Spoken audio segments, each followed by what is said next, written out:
दोस्तों, बिहार विधानसभा चुनाव को लेकर भारतीय जनता पार्टी अलग अलग तरह के दांवपेच चल रही थी। आपने देखा भी, एक बड़ी घटना इस देश के अंदर घटती है, लेकिन नरेंद्र मोदी साहब वहां नहीं जाते। कहां जाते हैं? सबसे पहले बिहार पहुंचते हैं। लेकिन इन सब के बीच क्या वो एनडीए को संभाल के रख पाने में कामयाब होंगे? यह सवाल इसलिए उठ खड़ा हुआ है क्योंकि पहले जनता दल यूनाइटेड इस बात को लेकर प्रेशर डाल रही थी कि नीतीश कुमार के नाम का ऐलान करिए। चिराग पासवान ने अलग दांव चल दिया था कि वो केंद्र की राजनीति में नहीं बल्कि बिहार की राजनीति में ज्यादा सक्रिय रहना चाहते हैं। और अब उनके एक और साथी ने बगावती तेवर दिखा दिए हैं। ये साथी अगर राजनीतिक हिसाब से लिहाज से देखा जाए तो छोटे बहुत है, लेकिन बिहार विधानसभा चुनाव के मद्देनजर भारतीय जनता पार्टी की सबसे बड़ी बैसाखी है। जैसे ही इन्होंने अपने बगावती तेवर दिखाए, वैसे ही पटना से लेकर दिल्ली तक हड़कंप मच गया है। नमस्कार, मैं हूं प्रज्वल गौतम और आप देख रहे हैं टाइम्स एक्सप्रेस। बिहार की राजनीति को समझते समझते अपनी नैया खुद डुबा लेगी बीजेपी, ये किसी ने नहीं सोचा था। शुरुआत अच्छी थी, बार बार अपने करीबी नेता, अपने पूर्व सांसद, मंत्रियों से, नेताओं से कहलवाना कि भैया इस बार तो बीजेपी के नेता को मुख्यमंत्री बनना चाहिए बिहार का, लंबे समय से नीतीश कुमार है। तमाम तरह के दांवपेच चले, लेकिन इसी दांवपेच में लोकसभा चुनाव के बाद बीजेपी फंस गई, क्योंकि जिनको मुख्यमंत्री पद से हटाने की बारे में दिन रात प्रोग्राम तैयार किए जा रहे थे, वो सबसे बड़ी बैसाखी बन गए, यानी जनता दल यूनाइटेड, चिराग पासवान। पिछले कुछ दिनों से क्या हो रहा है हर कोई देख रहा है, लेकिन इन सब के बीच जो एक नया साथी है, उसने क्या नई मुसीबत खड़ी की है, पहले ये देख लीजिए। एबीपी न्यूज की खबर है, क्यों ढह जाते हैं पुल, हम जो कहते हैं वह नहीं होता, अपनी ही सरकार के खिलाफ क्या क्या बोल गए माजी। आपको याद होगा, आज से 4 से 5 दिन पहले चिराग पासवान ने एक बयान दिया था।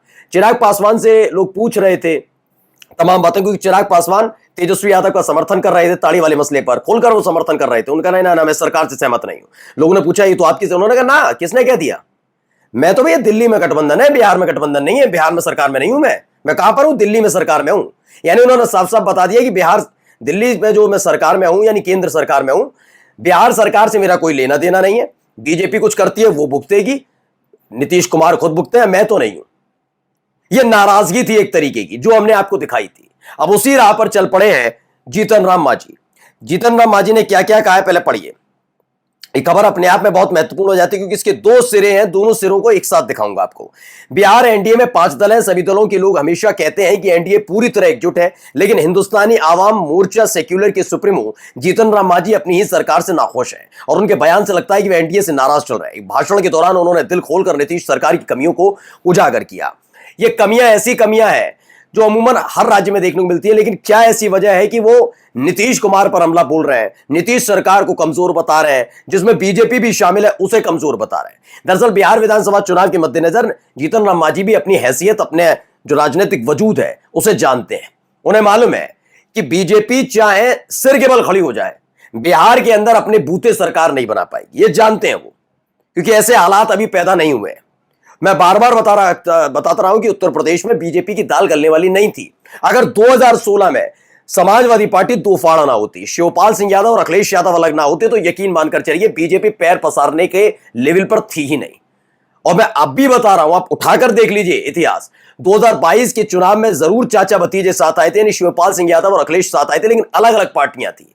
यानी उनका भरोसा था कि आने वाले वक्त में अगर मौका मिला तो फिर चाचा भतीजे अलग हो जाएंगे। लेकिन जब से चाचा भतीजे एक साथ आए, यानी शिवपाल सिंह यादव ने अपनी पार्टी का विलय, यानी प्रगतिशील समाजवादी पार्टी का विलय सपा में किया है, और समाजवादी पार्टी के नेता के तौर पर पहचान शिवपाल सिंह यादव को दोबारा मिली, यानी चाचा भतीजे एक हुए, तब से एक चुनाव दिखाइए। उपचुनाव छोड़ दीजिए, हर कोई जानता है उपचुनाव चाहे कहीं पर भी हो, लोकसभा के हो या विधानसभा के हो, वो हमेशा सत्ताधारी पार्टी के होते हैं।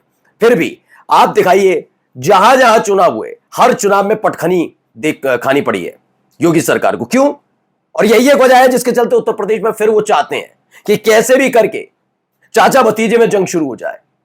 यही बिहार के अंदर है। बिहार में वो ढूंढ रहे हैं कि कैसे भी आरजेडी में 2 फाड़ होनी चाहिए, तब कहीं जाकर वो सत्ता में पूर्ण बहुमत की सरकार का सपना देख सकती है बीजेपी, लेकिन ऐसा हो ही नहीं पा रहा। बीच में करने की कोशिश की थी, तेज प्रताप और तेजस्वी वाला मसला आपको याद होगा।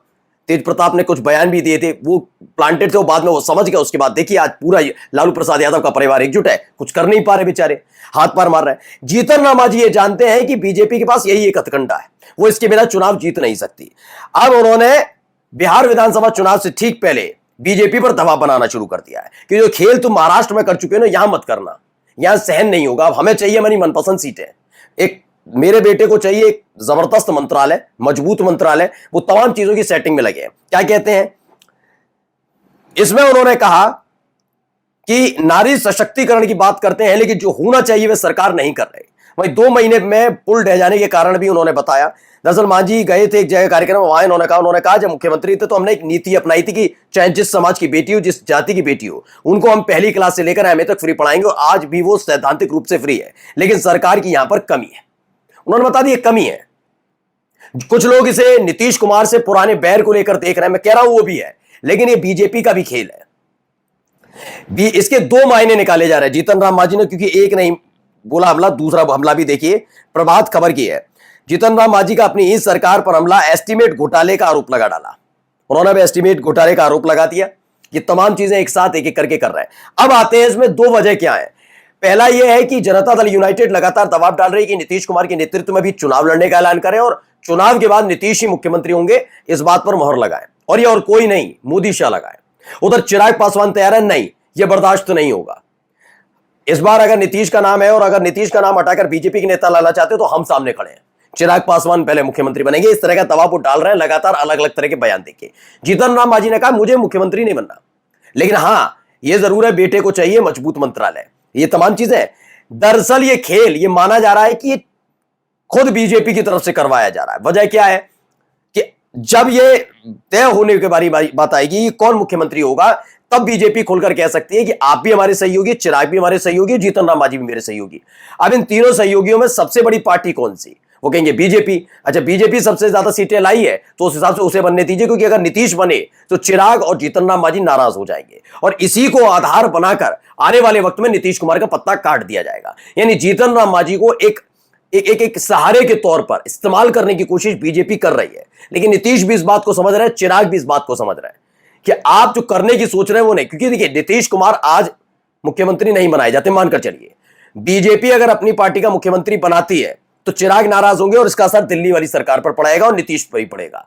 अगर मानकर चलिए नीतीश कुमार को हटाकर चिराग पासवान को मुख्यमंत्री बना दिया जाता है तो एक बड़ा फैसला और अच्छा फैसला होगा। मैं खुलकर कहता हूं, खुलकर कह रहा हूं, अच्छा फैसला होगा। लेकिन यह बीजेपी जानती है कि अगर चिराग पासवान को मुख्यमंत्री पद के लिए आगे कर दिया तो कम से कम 25 से 30 साल तक भूल जाइए कि बीजेपी जब जब सत्ता में आएगी, एनडीए जब जब सत्ता में आएगा, कोई बीजेपी का नेता मुख्यमंत्री नहीं बन पाएगा। और अपने आखिरी कार्यकाल के वक्त मोदी कोई ऐसा फैसला लेना नहीं चाहते जिसे लेकर बिहार की जनता, बिहार के बीजेपी के नेता इन्हें आगे आकर कोसे। इसलिए दबाव पूरी तरह से यही है, हर तरफ से घेरने की कोशिश की जा रही है, लेकिन यही ये फंसते नजर आ रहे हैं। बगावत तेज होती जा रही है, जेडीयू की तरफ से भी, चिराग पासवान की तरफ से भी। अब तो मोर्चा खुद जीतन राम मांझी ने खोल दिया है। आने वाला वक्त बताएगा कि जिस महागठबंधन के टूटने का इंतजार बीजेपी से लेकर एजेंडा चलाने वाली गोदी मीडिया देख रही थी, क्या वो इंतजार एनडीए के बिखराव पर जाकर खत्म होगा। नमस्कार।